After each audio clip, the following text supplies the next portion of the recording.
최대한 짧게 말을 해보도록 하겠습니다. 참고로 저 줌에서 한번 스님 만나 질문을 했을 때 저 질문 궁금증 풀어주시고 그 다음에 해주신 말씀이 저는 생각이 너무 많은 것 같다고 말씀을 마지막에 해주셨는데 여전히 되게 생각은 많은 것 같습니다.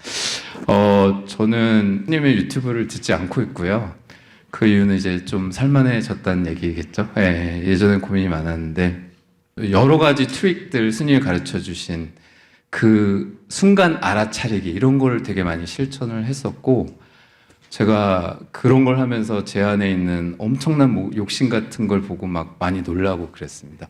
그래서 스님이 해주신 말씀 중에 일단 머리로 이론적으로 이해를 하고 그 다음에 실천하라는 말씀 중에 제가 이해를 하려는 노력을 되게 많이 해서 저는 그런 이성적 사고의 노력으로도 제 삶에 되게 많이 도움이 됐었는데 최근에 되게 큰 변화를 겪은 것 같습니다. 제가 계속 그런 노력을 의식적으로 해가지고 특별한 순간에 어떤 느낌이 오는 걸 알았는데 어느 순간 제가 노력을 하지 않았는데 근본적으로 제 마음에 변화가 일어나는 걸 느꼈어요. 다른 사람들은 이 말을 이해를 못해도 아마 스님은 이해를 하실 것 같은데 예를 들면 어떤 사건을 대하면서 제가 특별히 노력하지 않았는데 정말 제가 평생 갖고 있던 욕심 같은 게 근본적으로 사라지는 걸 느끼고 그랬습니다. 그래서 그런 순간들이 왔기 때문에 요즘 매우 행복하게 살고 있고요. 그런데 그러다 보니까 이제 제가 사실은 소위 요즘에 말하는 entrepreneur, 창업을 해가지고 바이오텍 사업을 하고 있는데 그러다 보니까 정말 돈을 꼭 벌어야지라는 욕심이 근본적으로 사라진 것 같습니다. 그러다 보니까 하는 일을 과정을 되게 즐기게 됐고요.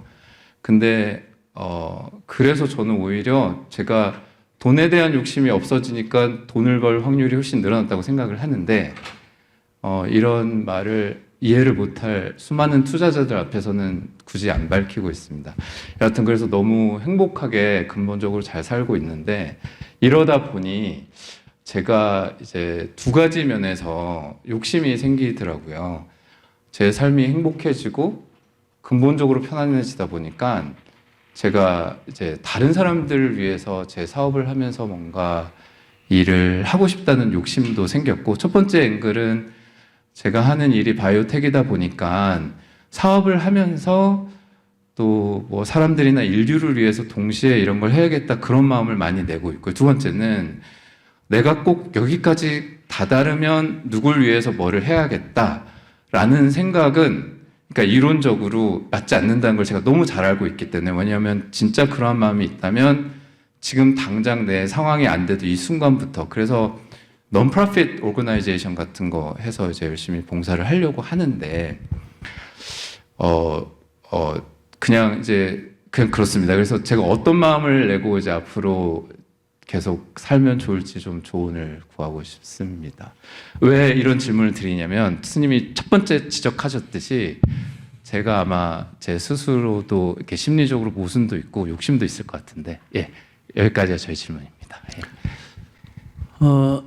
내가 남을 좋아하거나 내가 남을 돕고 싶은 것도 그냥 욕망이다 이렇게 알아야 됩니다. 내가 남을 돕고 싶은 거는 굉장히 남의 물건을 뺏는 거는 나쁜 일이지만은 남을 돕고 싶다고 그것이 선이다 이렇게 생각하지 말고 이것도 나의 하나의 욕망이다.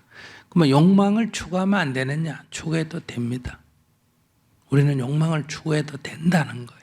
그런데 욕망으로 어떤 문제를 추구하면 반드시 나중에 고통이 좀 따른다.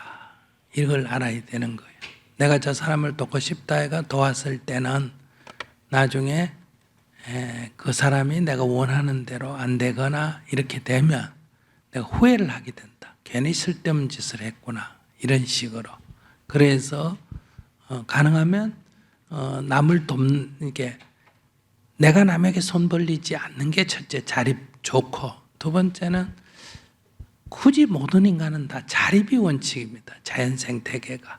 그런데 가끔은 이제 환자라든지 어린아이라든지 스스로 못 살아가는 경우가 있을 때 우리가 살아갈 수 있도록 계속 돕는 게 아니라 자립할 수 있을 때까지 일정 기간 이제 우리가 돌보는 거거든요. 그래서 누굴 돕겠다 이렇게 마음을 내지 말고 옆에서 도움을 요청하는 일이 있을 때 내가 할 수 있는 범위 안에서 기꺼이 한다. 이런 관점을 가지면 비교적 이 문제가 쉽다는 거예요. 안 그러면 자기가 이 남을 돕는 것도 잘나고 싶거나 안 그러면 욕심으로 해서 나중에는 지금은 가벼운데 시간이 지나면 그게 욕심이 되면 커지거든요. 뭐 NGO를 하나 만들었다 해도 그게 커지면 다시 또 그거 경영하는 부담이 처음에는 돈이 있어서 남을 돕지만 돕는 게 커지면 이제 돈이 필요해져요. 그럼 또 돈을 또 구해야 돼. 예를 들면 이런 악순환이 되는 거거든요. 그래서 남이 내 주위에서 내가 뭐 말로 도와줄 수 있든 돈으로 도와줄 수 있든 도움을 요청하면 내가 할 수 있는 범위 안에서 돕는다. 이렇게 생각하다가 막 그 돕는 양이 면세 문제나 이런 여러 가지 문제가 있으면 이건 법인을 만들어서 공적으로 돕는 게 낫겠다. 이렇게 해서 법인을 만들어야지 돕기 위해서 법인부터 먼저 만들고 예산부터 먼저 확보한다. 이런 방식은 하나의 사업이에요. 그것도 또 하나의 사업이다.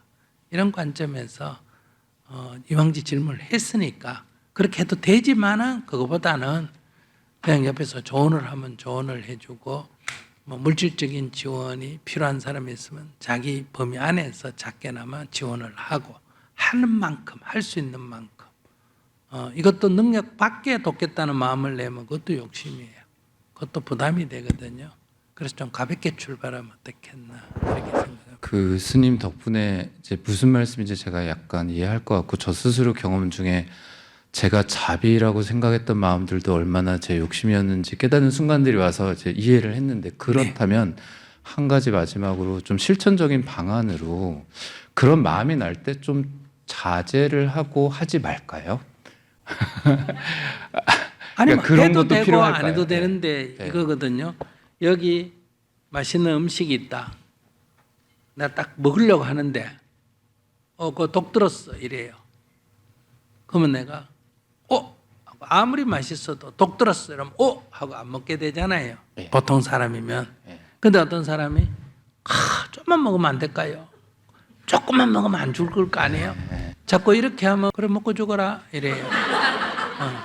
그러니까 이 붓다의 가르침은 우리가 지금 알고 있는 건 여기 독 들었으니까 먹지 마라라고 가르치고 있는데 원래 가르침은 먹지 마라라는 건 없어요. 여기 독 들었다 여기까지만 있어요. 그러면 이걸 먹고 안 먹고 선택은 누가 한다? 내가 하는 거예요. 그래서 불교의 원래 가르침은 자주적 인간, 자기가 자기 인생의 주인 되도록 가르치는 거예요. 그러니까 여기 독 들었는지 몰랐어. 나는 먹고 죽게 되니까 후회하고 억울하잖아요. 독 들었다 이러면 먹을까요 말까요? 그건 나한테 묻지 말고 네가 알아서 해라. 살고 싶으면 아무리 먹고 싶어도 뭐하다. 먹지 말아야 되고 되게 먹고 싶으면 한번 먹어보고 죽는 거예요. 뭐 먹고 죽은 귀신은 때깔도 좋다니까 그냥 먹고 죽자 이렇게 선택할 수가 있다는 거거든요. 그러나 보통은 이제 이 선택은 올바르지 않다고 해서 그래서 먹지 마라라고 자꾸 하다 보니 붓다가 이것도 하지 마라 저것도 하지 마라 이것도 하지 마라 저것도 하지 마라 이렇게 우리 인생에 간섭하는 것처럼 보이는데 원래 가르침은 진실만을 말할 뿐이다. 이렇다. 그러니까 이제 돈을 빌려야 됩니까? 안 빌려야 됩니까? 이렇게 물을 거 없다. 원리만 가르치는 거예요. 돈을 빌리면 이자를 쳐서 갚아야 된다. 그래서 한번 빌려보니까 이자 써 갚는 게 너무 힘든다. 그러면 다음부터는 이제 궁해도 어때요? 빌리지 말아야 된다. 그러니까 빌리지 말아야 된다. 요것만 수행이라고 생각하면 안 돼요. 빌리지 말아야 된다. 즉 인연을 짓지 않으니까 과보가 안 생기는 거예요. 요게 이제 불교의 가르침 같은데 수행은 요것만 수행이 아니에요. 내가 빌려도 돼요. 내가 빌려면 나중에 뭐를 기꺼이 받아들여야 된다. 이자 쳐서 갚는 걸 기꺼이 받아들여야 된다. 저 여자 종아리가 너무 예쁜데 만질까요? 만지지 말까요? 그걸 너가 결정하라는 거예요. 만지면 성추행으로 감옥 1년 산다.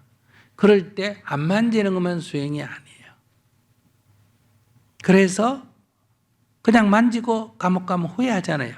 그럴 줄 알았으면 안 만질 걸. 그래서 안 만지는 걸 수행이라고 말하는데 만지고 싶으면 만지고 감옥 1년 살면서도 그래도 나는 한번 만져봤다. 기분이다. 그러면서 1년을 기꺼이 살면 그것도 수행에 들어간다.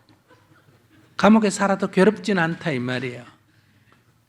그래서 다시 말하지만은 욕망을 가지고 하지 마라가 아니라 욕망으로 할 때는 반드시 과보가 따른다. 그러니까 안 하면 좋고 할 때는 과보를 기꺼이 받는다 이 말이에요. 그렇게 하고 뒤에 어려움이 닥치 뭐 예정한 거다. 그래. 알겠습니다. 욕 좀 얻어먹지. 내가 인도에서 아까 얘기했지만 어려운 아이들을 도우면 나중엔 칭찬을 받을까 그러면 다 그 아이들이 은혜를 갚을 거라고 생각하죠. 근데 심리적으로 하면 그렇지 않습니다. 관계없는 사람은 스님을 칭찬하지만은 이 혜택을 본 아이들은 스님과 원수될 확률이 훨씬 높습니다. 초등학교 아예 손을 안 댔으면 얘하고 원수될 일이 없잖아. 그럼 초등학교를 내가 공부를 시켰다. 초등학교를 안 다녔으면 중학교 가고 싶은 욕망이 없는데 초등학교를 다니고 나면 중학교 가고 싶을까 안 가고 싶을까? 그럼 선생님한테 중학교 보내달라는데 만약 안 보내주면 원망하겠지. 그럼 중학교를 보내줬다. 그럼 얘는 고등학교 가고 싶겠지. 고등학교를 보내줬다. 대학 가고 싶겠지. 그러면 얘가 고등학교 졸업하고 대학 가고 싶은데 내가 안 보내주면 원망해서 해코지 할까 안 할까? 왜냐하면 해코지 할 지금 재능이 생겼잖아. 해코지 할 방법을 찾을 수 있잖아. 그럼 대학을 졸업했다. 취직하면 다행이죠. 취직을 못하면 나한테 와서 취직도 좀 어떻게 해달라고 요청할까 안 할까? 하는 게 당연한 거예요. 왜? 저분은 도와주시는 분이니까. 그렇기 때문에 이거는 시작할 때부터 이거는 원수질 가능성이 더 높은 거예요. 이런 생각을 사람들이 안 해.